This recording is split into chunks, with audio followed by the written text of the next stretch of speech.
Welcome back to Mark Holbit's vlog, everyone. Thanks for joining in. And hey, we've got a gray, rainy kind of a day. As you can see, the roads are wet. And what better day than actually literally, you know what? I was just sitting around thinking, you know what? I want to pay a special tribute to the F Type. I know I talk about it a lot, and I'm not exclusive to the F Type per se. I'm exclusive to fun, exciting cars. It just so happens the F Type certainly fits that bill. But more importantly, with this car, I'm going to do a quick walk around, and I want to make it even more important. I want to give a special shout out to John, a viewer who's been so kind to reach out to me and provide me some basic information on a car he just purchased. Now, John picked himself up a brand new, the latest version of the F Type. John emphasized the fact that he's getting a little older, but at 72 years of age, John feels that this is the time to hit while the iron's hot. So John decided to go out and buy himself a brand new F Type. He just wanted to get himself into a great car, into a great F Type, and one that really spells out the essence, and one that he can really enjoy, one that truly is suited to his needs, because in fact he did order this one specific. Now I want to walk around my car, and I want to share some of the photos and some of the information on John's car. He got the P450. Now what that is the V8 engine, that's slightly detuned form of what you're getting in my car here. So instead of getting the 575 horsepower supercharged V8, he's still got the 5-liter V8. However, he's got 444 horsepower. Now, what I will say with that, 0 to 60 time is about 4 seconds versus a 3.5 seconds. So it's really null and void. For 99% of the opportunities to really get on it, you're still going to have all the same feelings, the sounds. The V8 now is the only engine of choice. Of course, the P450 as well as the R are the only two selections in the latest version. So there's no more 4-cylinder or 6 cylinders in the newest version like John's car here suited in the picture. But there's many arguments why this latest F Type is probably even more raw than even the R. Because now we all know that the R itself is all-wheel drive. Since a few short years ago, Jaguar decided, you know what, we're going to make the R have all-wheel drive so you can keep the 4 wheels planted in the corners when you get a little frisky. But what they did with the 450 was slightly detune it, use the same automatic gearbox. However, they output the power to the rear wheels only like they did in the earlier generations of the R, making the car a much more lively, balanced experience than you would get with the all-wheel drive version. But I personally sought out the all-wheel drive because I knew I was going to daily drive it. But for those people who aren't necessarily looking for the daily drive or winter driving conditions, and it's really only a Sunday cruiser, the rear-wheel drive arguably is always going to be the more fun and lively experience. Now, a lot of people are going to say, well, in that same price point, why didn't you just buy a C8 Corvette? Or why didn't you just buy a Porsche Cayman or a 718? Well, the fact of the matter is the Porsche is a great car. It's truly one of the best track cars, pretty much the best balanced, probably most reliable car of the bunch. But it's going to follow the way of the Boxster. Lots of them sold, and they're going to be just a lot of them around. As far as I'm concerned, the Corvette is also a great car, and the Corvette will literally dust most of these other cars. Corvette now, with the mid-engine dual-clutch gearbox setup, with about 500 horsepower in the Stingray, is clearly a performance bargain at the base MSRP that Chevy set out to be. The problem is there's so many scalpers out there right now that are cranking the prices up. Here in Edmonton, where I'm from, it was supposed to be a $70,000 or $80,000 price point, but now every Tom, Dick, and Harry's literally selling that car for $130,000 or $140,000.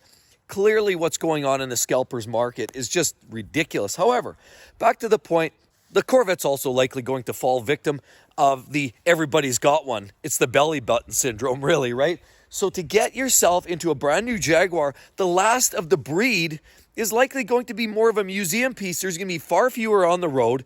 And truly, in my opinion, they're going to be far more special than a C8 Corvette. The Corvette is essentially going to be just like Mustangs. It's just going to be there every single quarter you're going to have one.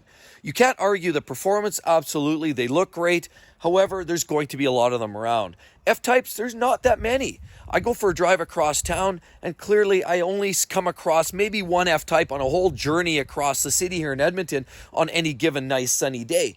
Corvettes, I'm starting to see 3 or 4 of them on any given journey. So there's lots of them out there popping up already.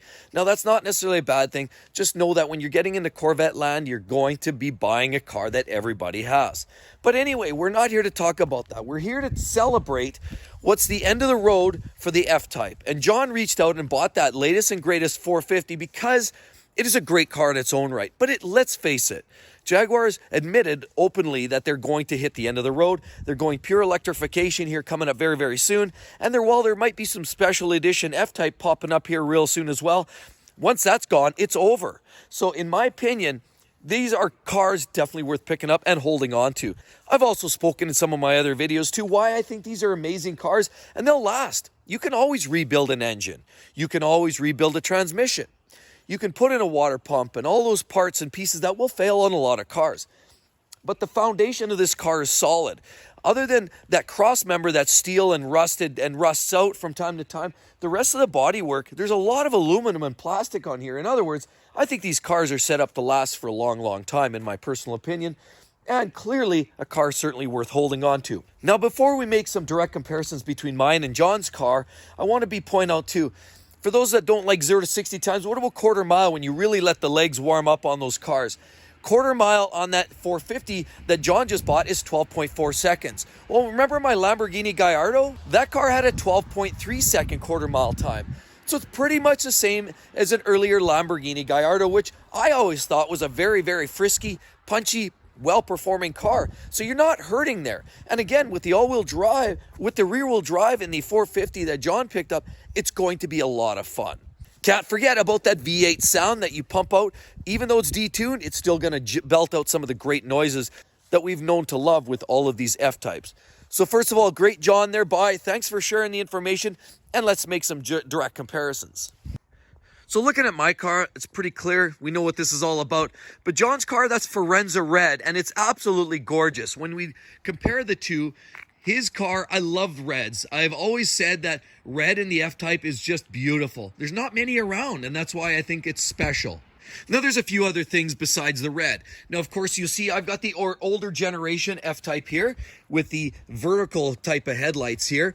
And if you look at John's car on the front end, you'll notice he's actually got the newer style where they've got more of the horizontal light arrangement. The front section's different. On my car, you've got that bar in the middle. The front opening is a little different on John's, as well as what we're looking at right here. This is a little bit different. What we're looking at, those top mounted grills, those are different on the earlier generation like mine versus the new one in the 450. Of course, we've got different wheels, and I've got these carbon wheels, which are great. I love them. But then you look at John's, he's got a nice aluminum finish on here, on his, and it looks great. His car is absolutely beautiful. What I will say, let's open sesame. Now, we all know what my car looks like inside. We've looked at my car numerous times over and over. Obviously, we've got gray on black. Now, it's a very conventional color scheme. It's conservative, it's practical, it's easy to live with, and it's probably easy to sell on a used car market because it's unoffensive, it's not crazy, it's not wild, it's not out there, but it's also not that flashy or exciting. Now, looking at John's car, for example, from the same angle, I love the color of his car. I love the combination of his car with, again, instead of the gray exterior, he's got that beautiful red. And then on the inside, he's got, instead of my black like this, he's got the oyster colored interior. Absolutely stunning. I love the combination of his car. It's seriously bold. It's seriously standoutish, and it's really, really classy. Also, what I noticed is, my carpets are they're getting a little matted. And it was pretty cool to see in John's car. His are very, very plush. They look really nice. Like his whole color combination is just lush. It's a gorgeous car. I have to throw those special comments out there. I also noticed down on the back, his back tail end looks very similar to mine. I noticed he's got a similar rear splitter on there. And he does, of course, in fact, have those chrome tailpipes, similar to what I'm rolling on my car here. Another thing I noticed, now, as you guys can see, on my car, I've got these little rocker panels down here. Some people love them and some people don't. This just happens to be what my car happens to have. And I like it. I love the looks of it for sure. But then you look at John's car and they don't have that. But it also provides a more traditional look. And to be honest, it's a very clean look and clean design. Pull those rockers, picture that gone. In my opinion, with those little rocker extensions removed, what it seems to do is it really emphasizes the flare on the rear fenders. Now, while this looks great and hot rodish, his also looks great in a different way. more classic lines, the flares on the back. It is an absolute beautiful piece all the way around. So as you can see, a lot of the other parts are very similar. The interior's quite similar as well between the two cars. One thing I will comment as well, with John's car, here, let's open this back up again. Of course, mine is the old school with the analog gauges, and some people, again, love them, some don't. He's got the digital cluster display, which is certainly a lot more modern, a little more user-friendly, and a little more techy. So that's nice. That's a nice style because, I mean, every manufacturer essentially is starting to do that now. So might as well get with the times. I mean, while I do like my analog gauges, I also like some of the cars like the Audis with the full digital display. I love that look indeed. Close that up. And one thing I'll notice too, what John did was he actually ended up speccing out the top glass roof, which to me is important. The painted roof is nice, sure, it looks great. But in my opinion, my preference is carbon fiber roof, if I can get it on this. If I bought this car new, I probably would have spec'd it with a carbon roof. But easily second to that, I love the glass roof. I think it's worth every penny that this thing is costing.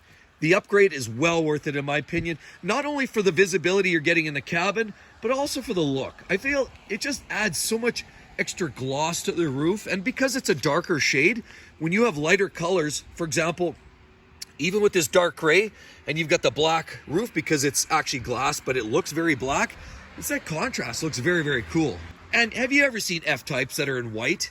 The white body, and then you get this that's all in black, and that's in black. That just looks outstanding. Same thing with John's car. If you look at his, he's also got the red exterior with the darker top, and it just, that contrast is just really, really great. So all in all, any F Type is a win, but I can really appreciate where John's coming from, and real kudos to him, because honestly, there's a lot of great cars out there, but they're great now, and then how will they be in 5 or 6 or 7 years? A lot of them will be like every other everyday car. Even a lot of M3s are everyday ho-hum cars, or a lot of C63s are becoming very ho-hum. But F-Types aren't.